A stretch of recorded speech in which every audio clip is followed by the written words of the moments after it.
Antes de empezar, un agradecimiento enorme a los dragones del vacío y a los magnánimos señores del Imperio Infinito. Con su ayuda puedo seguir con estas historias casi diariamente. Humanos tontos.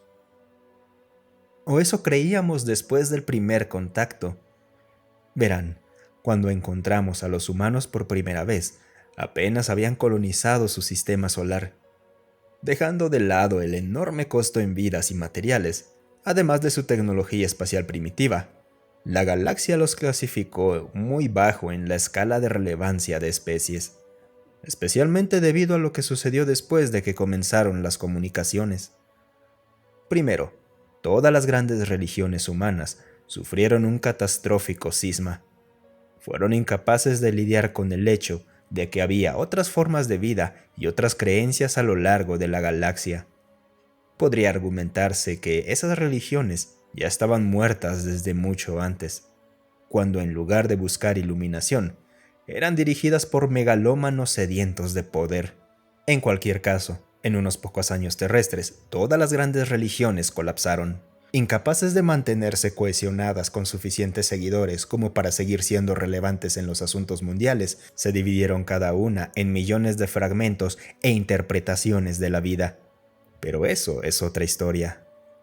Cuando los especialistas en primer contacto saludaron a las delegaciones humanas, en lugar de encontrar a los mejores y más brillantes, se toparon con más humanos motivados por el poder, desesperados de manera insidiosa por un intercambio tecnológico.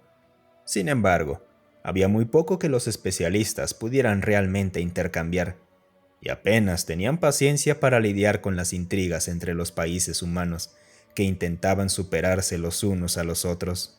Nuestra tecnología computacional funcionaba a escala óptica y atómica, siendo miles de veces más rápida y eficiente que su tecnología basada en silicio. El arte y la cultura tal vez podrían haber funcionado por un tiempo, pero en una coalición de millones de especies en millones de mundos, se habría diluido y desvirtuado. Además, los humanos no llegarían a ninguna parte sin que los lleváramos nosotros, lo cual era un problema completamente distinto. Su tecnología espacial, basada en propulsión química, era vastamente ineficiente y definitivamente no interplanetaria. Habían comenzado a expandirse por su sistema solar, pero a velocidades que incluso un caracol de roca, una forma de vida basada en silicio de un planeta oscuro en el borde de la galaxia, parecía rápido en comparación. Habían desarrollado hábitats en su luna y en el cuarto planeta que orbitaba su Sol, pero como esfuerzos individuales de países, no lo hicieron como un proyecto general de la humanidad. En términos médicos y biológicos, podría haber algún intercambio, claro, pero la biología humana no era muy diferente de otras especies conocidas, sin contar al caracol de roca, obviamente. Así que incluso allí, el intercambio sería limitado en cuanto a lo que los humanos podían ofrecer. ¿Materiales? La minería espacial ya estaba robotizada en su gran mayoría, y excavar planetas apenas valía la pena. Cuando los sociólogos llegaron para realizar un análisis psicológico estándar para los archivos, más o menos descubrieron por qué los humanos estaban confinados en su propio rincón del espacio. Sus estructuras de poder estaban en su mayoría ocupadas por individuos no muy brillantes, los cuales buscaban ganar poder para sí mismos o para su grupo. Esto frenaba el avance social, intelectual y tecnológico a paso de tortuga. No es que los humanos fueran a autodestruirse de inmediato, pero como raza interestelar, ni siquiera estaban en pañales. Apenas habían nacido, por así decirlo. Con todo esto, la galaxia celebró brevemente su aparición, como suele suceder con cualquier novedad, y luego siguió con sus asuntos como siempre. Y aquí es donde te preguntas, ¿por qué demonios te estoy contando esta historia si se trata de una especie insignificante para los estándares de la galaxia, que estaba en un rincón promedio de la misma? Bueno, como mencioné anteriormente, las grandes religiones estaban, en todos los efectos prácticos, inexistentes después de unos pocos años humanos. Con eso, todo el control del pensamiento, el bombardeo de creencias y los miedos que las sostenían se derrumbaron drásticamente, liberando muchas mentes humanas para pensar en algo más que sentarse en un rincón temiendo a la existencia. Una vez que los humanos tuvieron razones para mirar hacia arriba, al cielo y más allá, sin el ruido de fondo de sus manipuladores, comenzaron a pensar fuera de la caja en la que habían sido encerrados. Pero lo más importante es que dejaron de frenar el pensamiento en sus descendientes. El efecto en cascada fue impredecible desde nuestro lado. Inadvertidamente, habíamos despertado al monstruo. Con todo ese poder cerebral libre, la velocidad del desarrollo de la humanidad comenzó a acelerarse. Por supuesto, los gobiernos humanos intentaron tomar las riendas para mantenerse en el poder, pero fracasaron miserablemente. No porque no pudieran hacer algo, sino porque no actuaron lo suficientemente rápido. Es bien sabido que es más difícil desarrollar una idea desde cero que saber con certeza que algo puede hacerse y encontrar la manera de hacerlo. Los humanos habían visto nuestras naves. Por supuesto, esperábamos algo de espionaje tecnológico, por así decirlo, por parte de los humanos en el poder.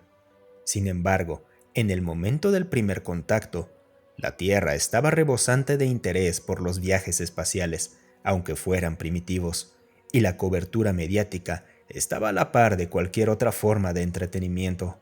Esto significaba que la ingeniería inversa y el desarrollo no estaban confinados a un pequeño porcentaje de la comunidad científica, sino que estaban al alcance de millones y millones de humanos ávidos de ideas, con tiempo libre para pensar y dedicarse a eso. 25 años después del primer contacto, los humanos ya estaban experimentando con motores de propulsión más rápidos que la luz. 15 años después, comenzaron a desarrollar técnicas de manipulación gravitatoria. 10 años más tarde, de repente, la Tierra explotó. No literalmente, por supuesto. Ese día, la Tierra escupió 1.000.000 de espinas.